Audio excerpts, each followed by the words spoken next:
Hello everyone, welcome to my channel Anatomy by Dr. Vijaya. Today's topic will be neuroanatomy of the basal nuclei, which I'll be covering in two parts. So the first part includes the structure and general organization. Basal nuclei part 1, where I'll be discussing about the structure and the general organization of the basal nuclei. So before we go into the neuroanatomy, I would like to present two vignettes which is related to the basal nuclei. This is the first vignette. Mr. X, an 80-year-old man, is brought to the hospital by his son with a history of slowing down in his movements and inability to attend to his daily chores like dressing, shaving, so on, where he is not able to do it efficiently. He says he takes a long time to do even a simple task. He says all this has developed over the past 1 to 2 years, ever since he lost his wife. He reports that his signature has changed so drastically that the banks sometimes refuse to accept his checks. On examination, he appears extremely slow. He speaks in monotone voice. He has an expressionless face. He has a stooped posture. He has pill rolling movements in his hands and also cog wheel type of rigidity. So this is a condition. So here you can, the son of the patient complains that there is drastic change in his signature. So this condition is called as micrographia, where there will be diminution in the letter size while writing. So it can manifest, it's a progressive kind as one writes or could progress over years. So this is most commonly associated with a disease called as Parkinson's disease, where the lesions of the striate nucleus of the basal ganglia is involved. Okay, so it is associated with the lesions of the striate nucleus of basal ganglia. So it is a typical signs and symptoms of Parkinson's disease. So we will know as we go further, we will learn about the structures of the basal nuclei and the related clinical aspects. So one of them is the Parkinson's disease. So this is a stooped posture with the slow movements, and also the patient had on examination pill rolling movement. Okay, this is a kind of tremors. Okay, shuffling, festinant, propulsive gait, a slow gait. So they have difficulty to stop when you ask them to walk. So they have difficulty to initiate, and once they initiate, their movement will be very slow, a shuffling, a festinant, propulsive gait. And when you ask them to stop, so suddenly they can't stop. Okay, they take time, and when they want to stop, they'll have a shuffling gait. Okay, so these are a typical features of Parkinson's disease. Okay, and also the patient had expressionless face, or usually it will be called as mask type of face. This is a normal voluntary movement. Okay, but in patients suffering with Parkinson's disease, so they have emotional paralysis. That is, they don't have any emotion. Their face will be expressionless, like mask type of face. Okay, paralysis of emotional movement, but the voluntary movements will be normal. Okay, so whenever they have to express, like smiling or crying or something, to for any condition or any emotion, so they are not able to express that. Okay, so that's called as emotional paralysis. Okay, so there are two types, motor and emotional. So the patient suffering with Parkinson's disease, they have emotional paralysis but not motor. So on normal motor response, so whenever you are doing any examination of the motor response, it will be totally normal, but they are not able to exhibit the expression. So that's called as emotional paralysis. So there is no spontaneous response to any situation. Okay, in a motor paralysis, which is very common in upper motor neuron lesion, okay, or lower motor neuron lesion, Okay, so here the emotional response will be totally normal, the spontaneous. So you can see the difference here. So they'll have paralysis of the voluntary movements, but spontaneous movement whenever you say a joke or any emotion, so they have a spontaneous response. Okay, but they have paralysis of the voluntary movement. So here the motor response will be totally normal, but to the emotions the expression will be mask like. Okay, so that's called as mask like phase or expressionless phase. Okay, so these are the features of Parkinson's disease, which is related to basal nuclei. There is one more vignette which is related to basal nuclei. A 35-year-old male is seen in a psychiatric outpatient with a history of swinging moods, okay, and excessive irrational behavior, and a history of attempted suicide. His 18-year-old daughter tells you that he has been having these mood fluctuation since 6 to 7 months. She also reports that he has become excessively fidgety since 3 to 4 months. He has also become a little forgetful since 2 to 3 months. His dad died, that is the patient's dad, died at the age of 50. He had a history of some bizarre movements in his hands, the involuntary movements, and also in the legs. He also had severe dementia.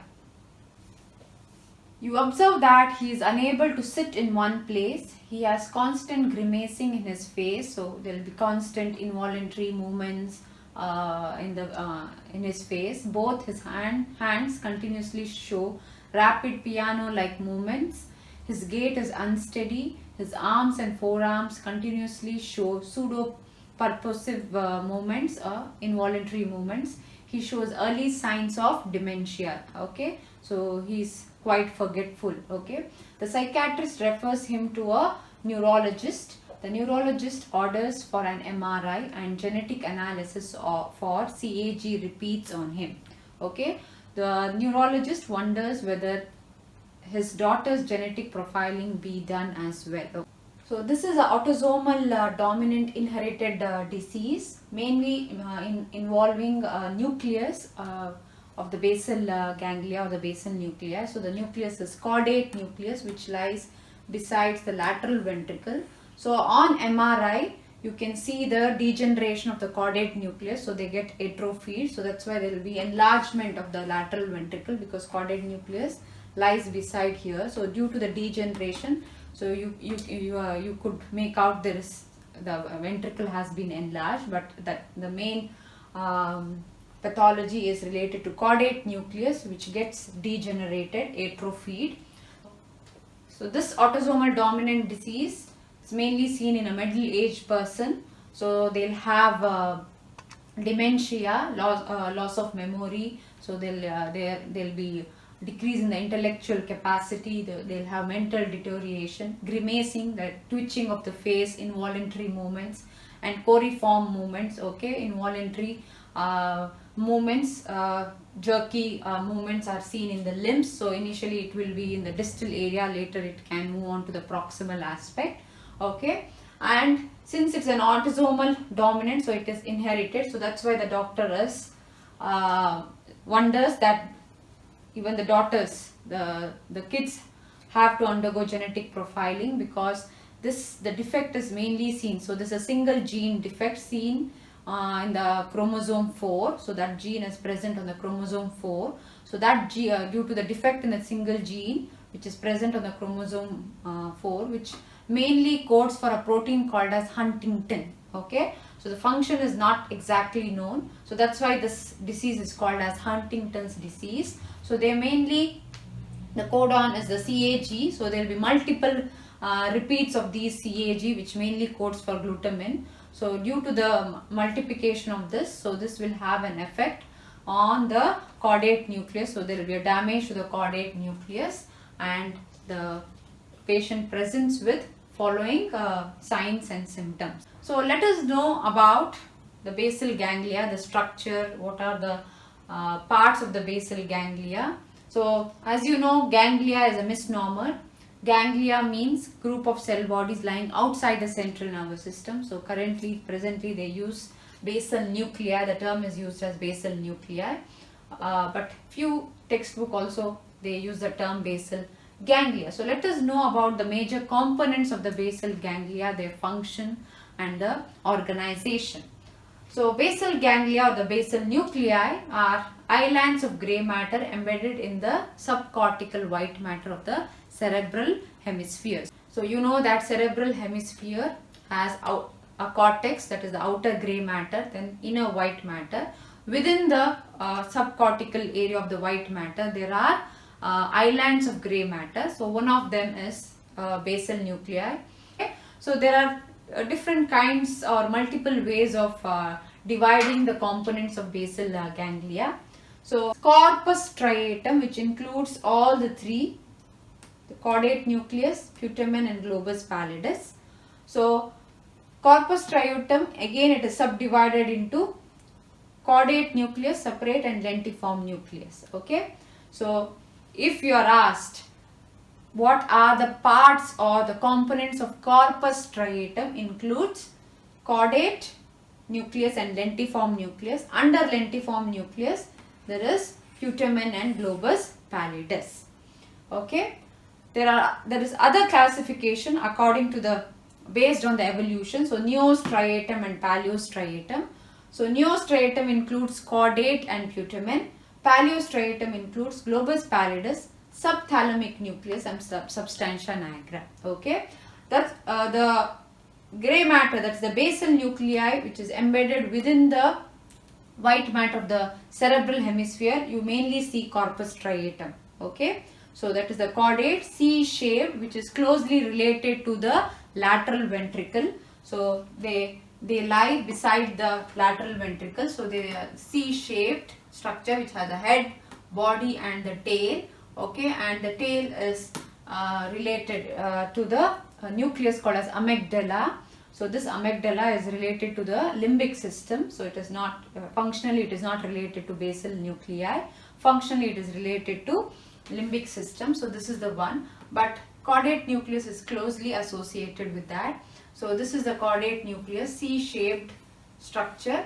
Okay, so lateral to caudate nucleus you will be seeing lentiform nucleus. So corpus striatum, it is divided by a layer of white matter which runs between the caudate and lentiform nucleus. So that layer of white matter is called as the internal capsule. Okay, so the internal capsule, if you can remember the pyramidal tract or the corticospinal tract, so they form corona radiata, the fibers, the axons from all the neurons, they group together to form corona radiata. Then they form an internal capsule which runs between the lentiform nucleus and caudate nucleus. So the internal capsule divides the corpus striatum into two parts, caudate nucleus and lentiform nucleus. So caudate nucleus lies medial to internal capsule and lentiform nucleus lies lateral to internal capsule. So under lentiform you have the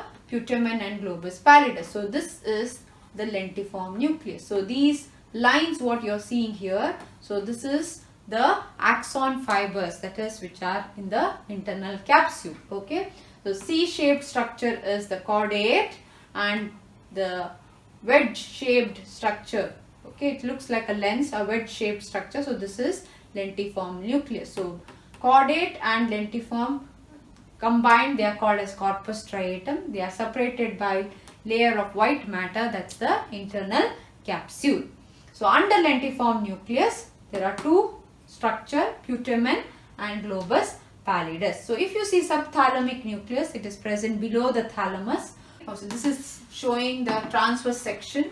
Okay, if you take a section transversely, the horizontal or the transverse section, you can see all the nuclei. So here you can see the lateral ventricle. Okay, so beside the lateral ventricle you are seeing, so imagine the horizontal section has passed over here. So here you can see the ventricle, lateral ventricle. Beside that you are seeing the head of the caudate nucleus. Okay, and this one is the lentiform nucleus. So this layer of white matter is the internal capsule. So caudate nucleus, then internal capsule, and this is the lentiform nucleus. So again, lentiform, as I mentioned, it is wedge shaped, okay, or lens shaped.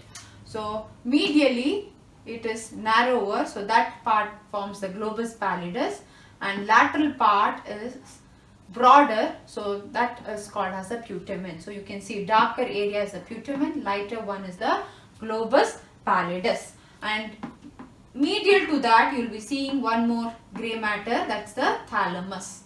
Okay, so this is the thalamus. So this is a third ventricle, and on either side of the third ventricle you will be seeing the thalamus. So subthalamic nucleus is present below the thalamus, sub.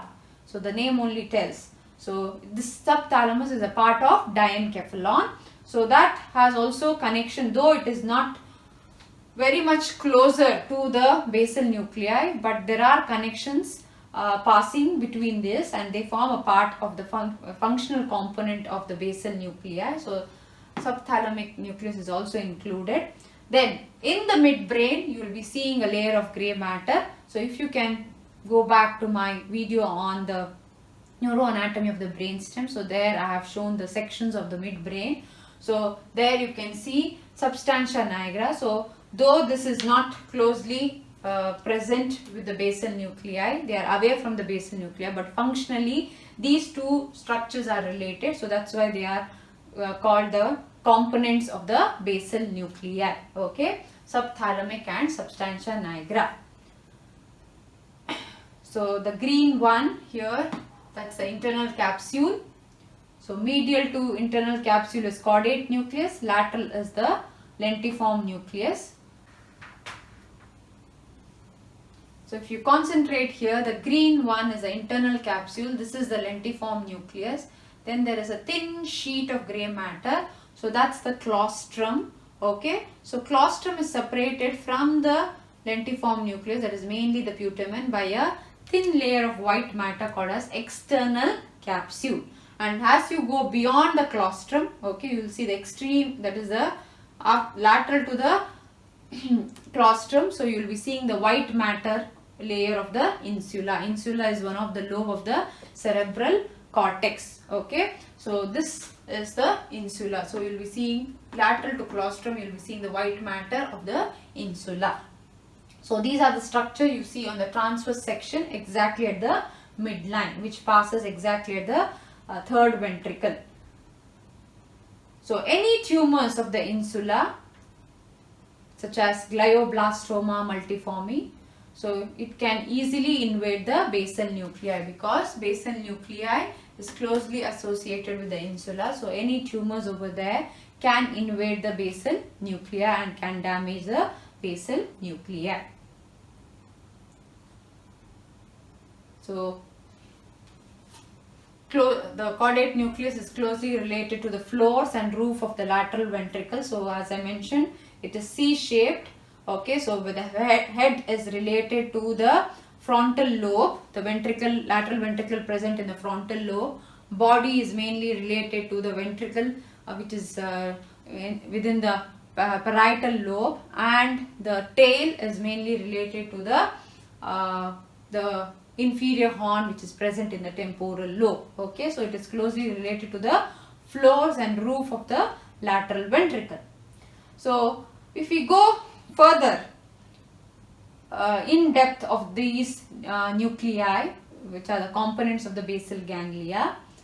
So here you can see subthalamus. So this is a coronal section. You can't see the subthalamus on the transverse section. As I mentioned, it is lying below the thalamus. So this is the coronal section of the cerebral area. So this is thalamus. Here you can see this is the third ventricle. So below the thalamus you will be seeing the subthalamic nuclei, and this is the part of the basal nuclei having putamen and globus pallidus.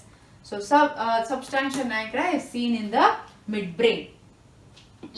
So again, substantia nigra has two parts, compacta and reticulata. Okay, so they have two parts, compacta and reticulata.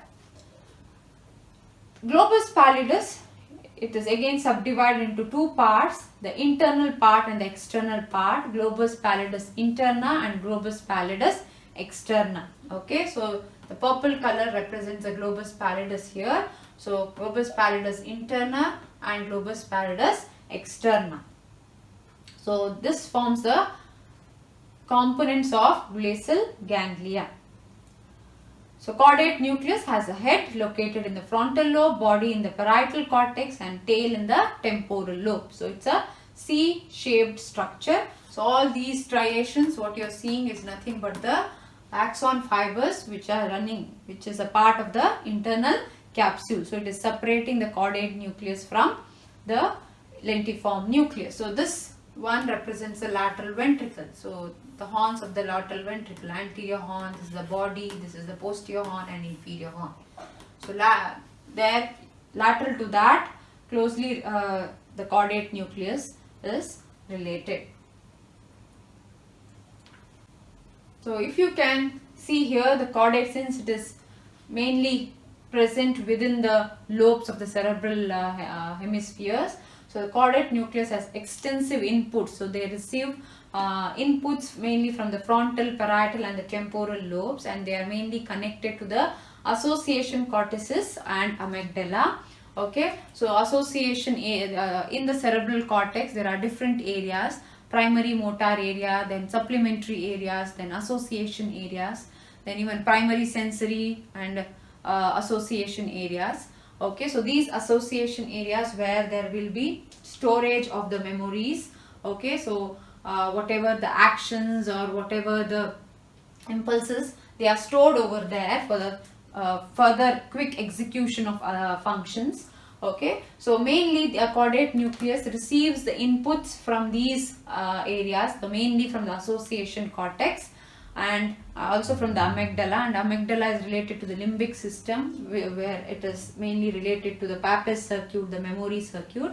So whenever there is damage to the caudate nucleus, so there will be extensive compromisation in the cognitive functions. So that's why the patient will have irrational behavior, so which I had mentioned in the vignette, where the patient had mood swings, there are different mood changes, and the patient had an irrational behavior. So because these are related to the cognitive functions, so since caudate nucleus is associated with that, so whenever there is a damage, so there will be excessive compromise in the cognitive function. So very good example is the Huntington's disease, where there is atrophy or degeneration of caudate nucleus.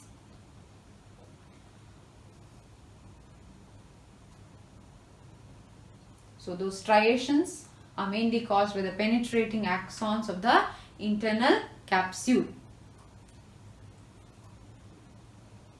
So when you see basal ganglia, again it is closely related to the voluntary movements. So their main function is mainly on the voluntary movements.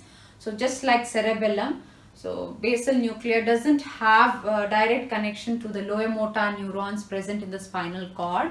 So they mainly control the cerebral cortex. Okay, just like a cerebellum, basal ganglia and cerebellum, they act like a two extrapyramidal systems, so mainly working on the pyramidal system. Okay, so though they don't have a direct connection on the lower motor neurons of the spinal cord, but they control and they manage the movements through the connections with the cerebral cortex and the brainstem. Okay, so if you can remember my video on the cerebellum, there also the cerebellum doesn't have connection directly to the spinal cord, but they coordinate the movements by having a connection with the brainstem and also with the cerebral cortex. So basal ganglia mainly has connections with the cerebral cortex, so through which it mainly modulates and coordinates the movements, the voluntary movements. Okay, so that's why basal ganglia and cerebellum are a very important system. So they are part of the extrapyramidal system,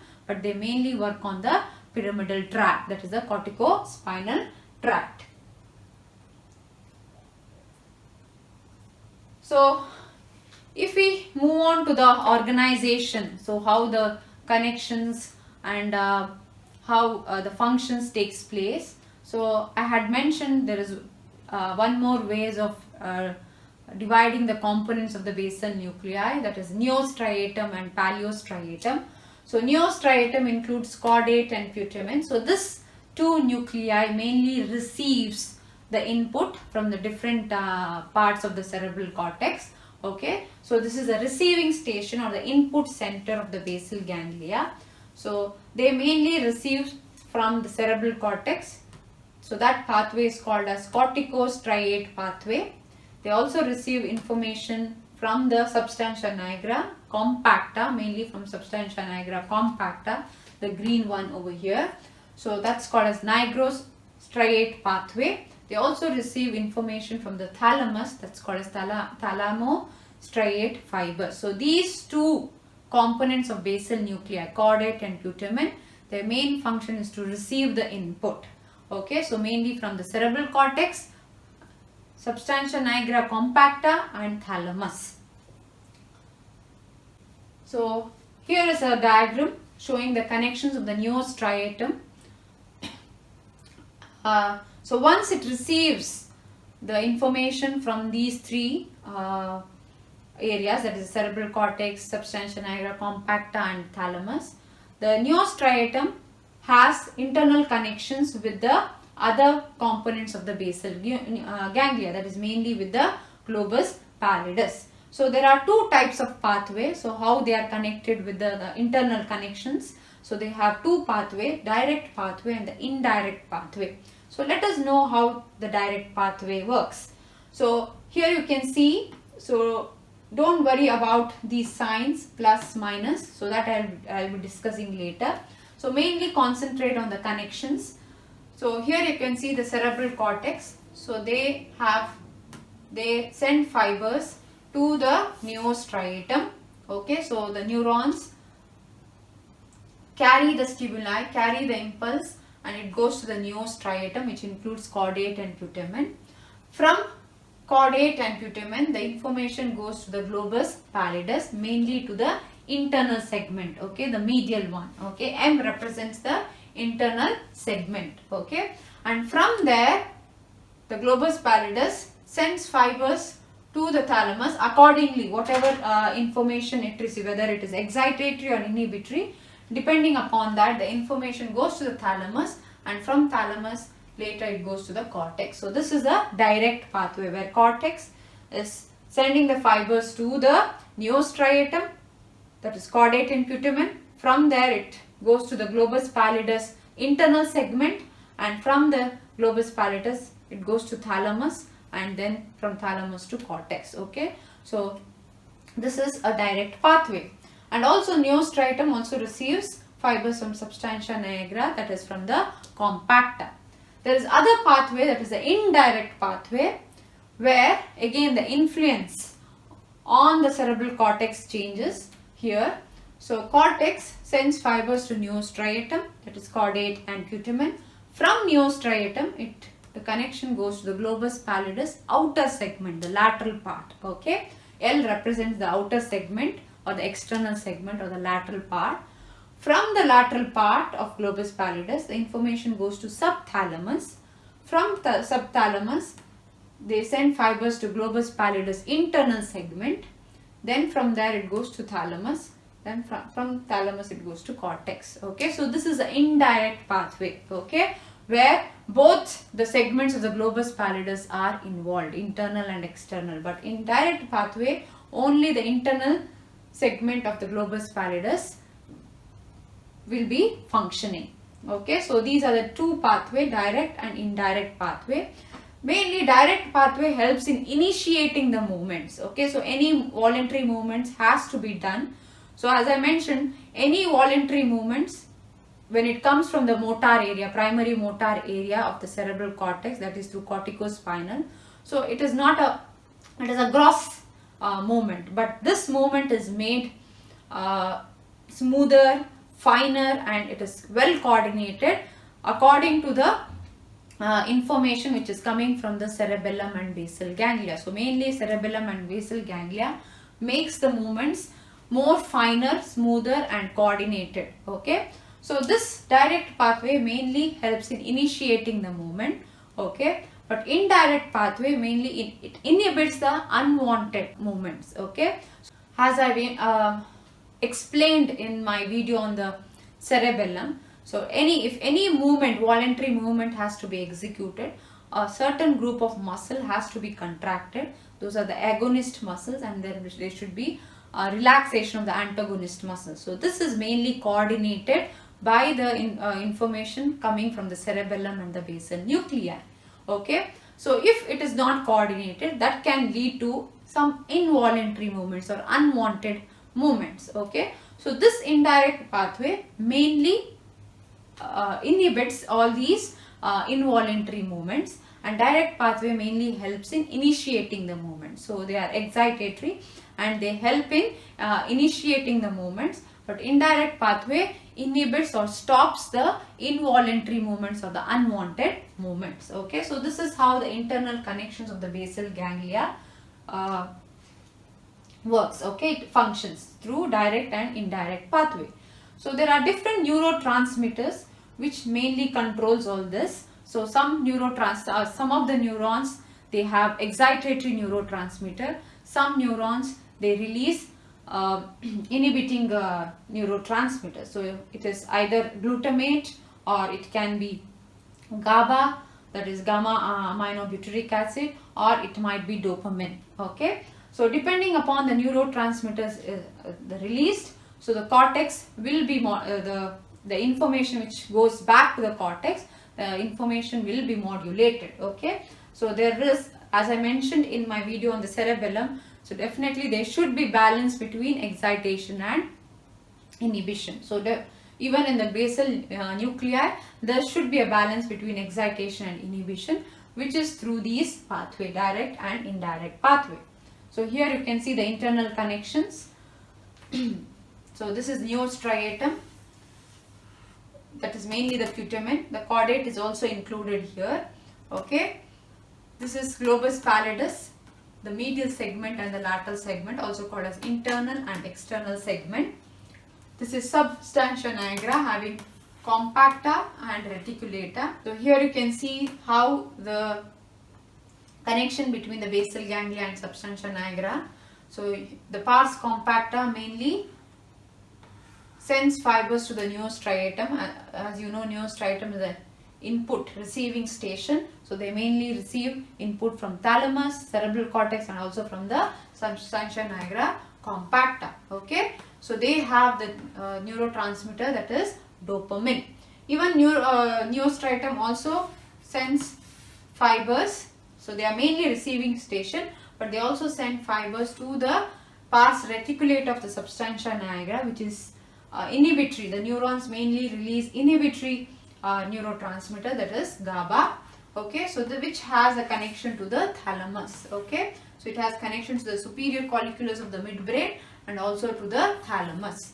Okay, so this is the connection of the neostriatum with the substantia nigra. The earlier was with the globus pallidus. So this is the connection of the neostriatum with the substantia nigra. Globus pallidus interna, substantia nigra reticulata are the two major output stations of the basal ganglia. Okay, so they majorly send information to the thalamus. So globus pallidus interna and substantia nigra reticulata are the major output stations. So they have two pathways, pallidothalamic and nigrothalamic pathway. So here if you can see, this one is the nigrothalamic, because it is going from the pars reticulata of the substantia nigra to the thalamus. So this is nigrothalamic pathway. The other one is through the internal segment of the globus pallidus, which you can see over here, the internal segment which is going to the thalamus. Here also this is for the indirect pathway. For direct pathway, here also you can see connection to the thalamus. So this is pallidothalamic pathway. Okay, so in the basal ganglia, neostriatum forms the major receiving station, and substantia nigra reticulata and globus pallidus interna forms the output station. So the two pathway, pallidothalamic and nigrothalamic pathways. So let us know about the neurotransmitters involved in this thalamus cortical circuitry. So depending upon the neurotransmitters released to the thalamus, so the information accordingly it is conveyed to the cortex, cerebral cortex, and there will be modulation of the voluntary movement. So it depends upon the pathway, direct or the indirect pathway, and also depends upon the neurotransmitters which are released. So let us know about those neurotransmitters in detail. So here is an animation showing both the pathways, direct and indirect pathway. As I mentioned earlier, there are two nuclei of the basal ganglia which forms a receiving station, that is the striatum, which includes, that is the neostriatum, which includes caudate nucleus and putamen. So they mainly receive information from cerebral cortex and substantia nigra, and also from the thalamus. So substantia nigra mainly from the pars compacta. There are two output station, main output station of basal ganglia, that is globus pallidus interna and substantia nigra pars reticulata. Okay, so they mainly send information to the thalamus. Okay, and from thalamus the information is conveyed to supplementary motor area of the cerebral cortex. Okay, so this is how the circuitry functions in the basal ganglia. So in the direct pathway, the cerebral cortex sends neurons to the striatum. From striatum it goes to the globus pallidus interna directly. From there the information goes to thalamus, and from thalamus to supplementary motor area of the cerebral cortex. So that is the direct pathway. So what are the neurotransmitters involved here? As I mentioned earlier, direct pathway mainly helps in initiating the movement. So there will be a positive response. Okay. Indirect pathway, where cerebral cortex information goes to striatum. From striatum the connection is not directly to the globus pallidus interna. It is from striatum it goes to globus pallidus externa. From externa it goes to subthalamic nucleus. From subthalamic it goes to interna, then to thalamus, then to the cerebral cortex. So this is the indirect pathway and this is the direct pathway. The globus pallidus interna not only sends information to thalamus, it also has connection to the spinal cord through a reticular system. So as I informed earlier, basal ganglia doesn't have direct connection to the spinal cord. So they mainly indirectly they control the lower motor neurons through cerebral cortex and also through the brain stem, that is mainly the reticular system. Pedunculopontine tegmental nucleus is a part of the reticular system present in the pons. Okay, so which has connection with the spinal cord. So if you see the neurotransmitters, glutamate is a, so all green arrow represents the excitatory neurotransmitter, red arrow represents the inhibitory neurotransmitter, which leads to inhibition. So the cerebral cortex, which is sending information to the striatum, so the neurons which are present, which are going to the striatum, so the terminal mainly releases glutamate, which are excitatory in nature. So they mainly uses excitatory neurotransmitter, which is glutamate. So when glutamate is released, so it mainly excites or stimulates the neurons present in the striatum. Okay, so they are excitatory. So whenever you are excited, you tend to stimulate others, right? So this glutamate, once it is released in the striatum, so it goes and stimulates and excites the neurons present in the striatum.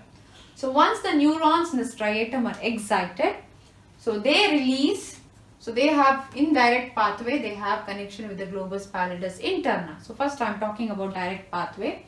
So they have connection to the globus pallidus interna. So this striatum, the neurons present in the striatum, which is going to the globus pallidus interna, they use inhibitory neurotransmitter, that is they mainly release GABA, gamma aminobutyric acid, okay, which is inhibitory in nature.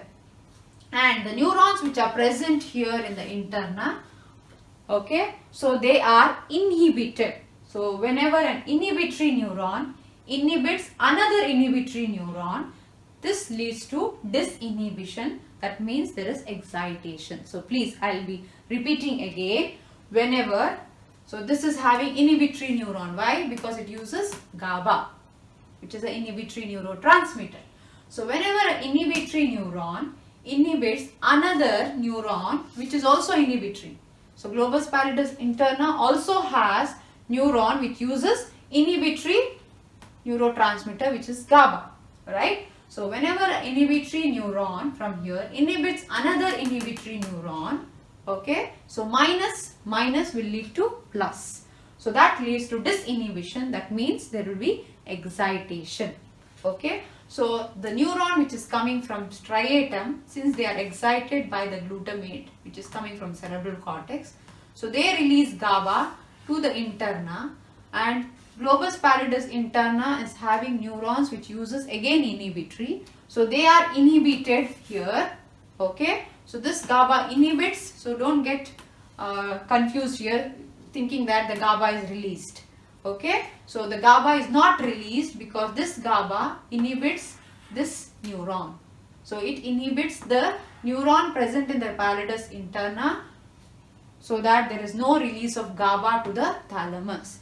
Once there is no release of GABA, what happens? It leads to inhibitory neuron. It's inhibiting one more inhibitory neuron. So that leads to disinhibition. So there will be excitation of thalamus. Since GABA is not released to the thalamus, so thalamus, there will be excitation. So there will be initiation of the movement. So direct pathway mainly helps in initiating the movement. Okay. So there is no negative input to the supplementary motor area from the thalamus, because thalamus is not inhibited from the interna.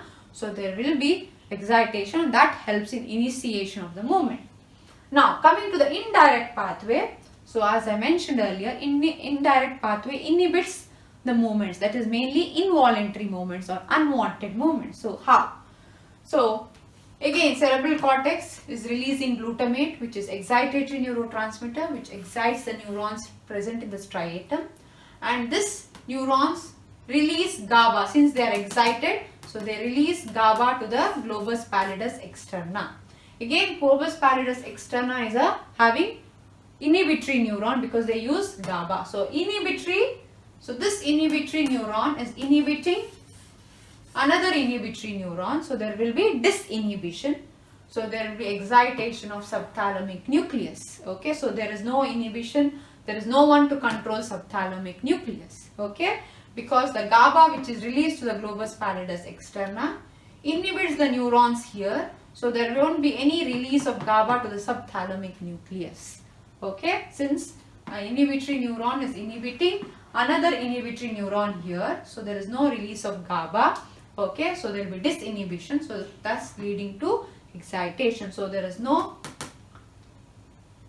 one to stop the subthalamic nucleus. So the neurons present in the subthalamic nucleus have connection to globus pallidus interna, and these neurons present in the subthalamic nucleus have excitatory neurotransmitter, that is they mainly use glutamate.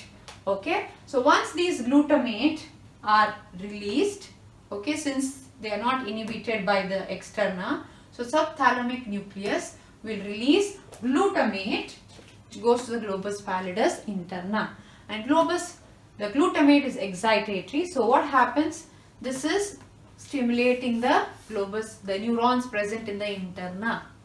Okay, so glutamate which is released here, it stimulates, excites the neurons present in the globus pallidus interna, and the neurons in globus pallidus interna they use inhibitory neurons, that is GABA, so they are released to the thalamus. So what happened in direct pathway? This inhibitory neuron inhibited this neuron, so there is no release of GABA, and thalamus was stimulated and the movement was initiated.